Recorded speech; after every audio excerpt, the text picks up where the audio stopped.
Another story. Another story of an origin. Of terror that you know so well on Earth. Or at least you think you know so well. But really, you haven't even scratched the surface of what's really going on.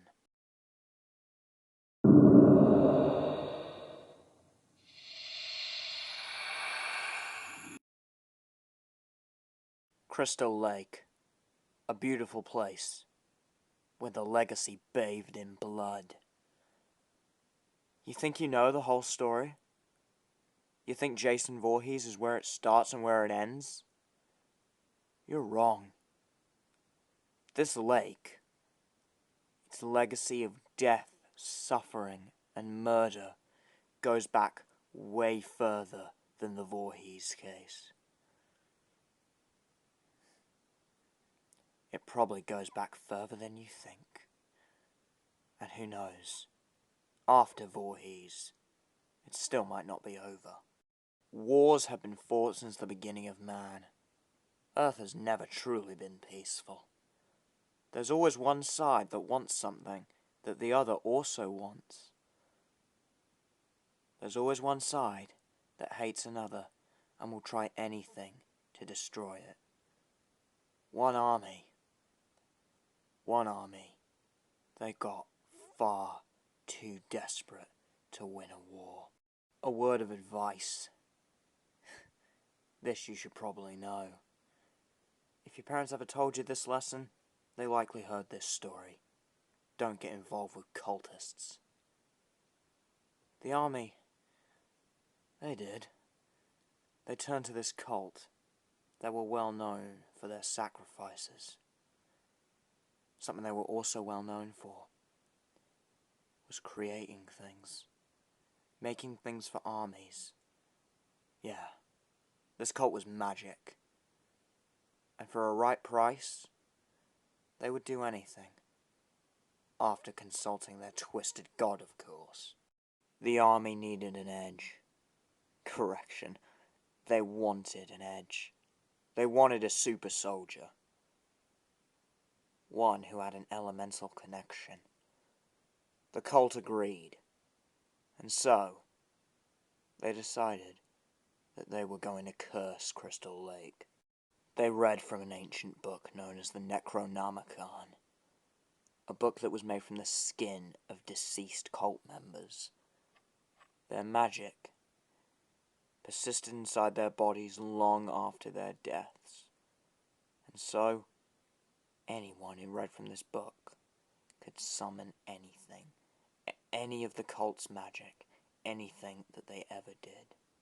And so, occultists opened the book and read, "Whoever drowns in this lake will return to punish the enemies he had in life.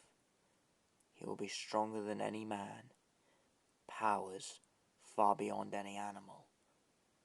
It would create a soldier that would be unstoppable, a soldier that serves only to destroy its enemy in the most violent ways imaginable." The cult brought in their test subject, a man who murdered his wife and child in a drunken fit, imprisoned by the army, eventually chosen based on clearly his violent subconscious thoughts. The army tied him down with a chain and threw him in the lake, and left him to die after 13 days. On the Friday, the cult decided he was ready to rise again. The cult opened the Necronomicon once again, and read the words, "Rise, rise from the lake that gave you the power you oh so needed to crush your hated enemy." The man rose from the lake disfigured and clearly distressed, but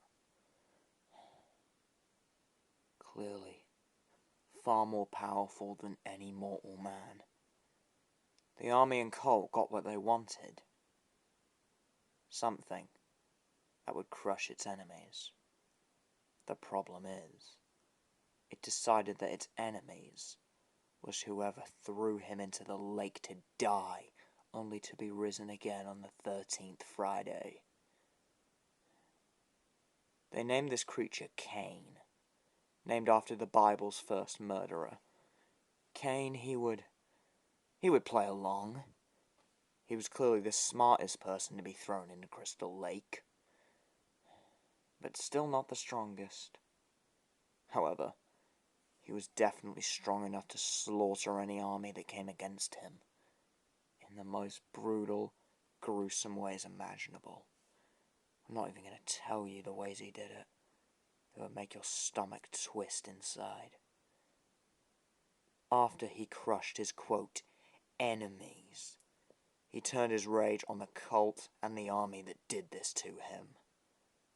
2 members of the army and cult were the only survivors, and they decided there was only one way to stop Cain: freezing the lake, rendering his powers useless.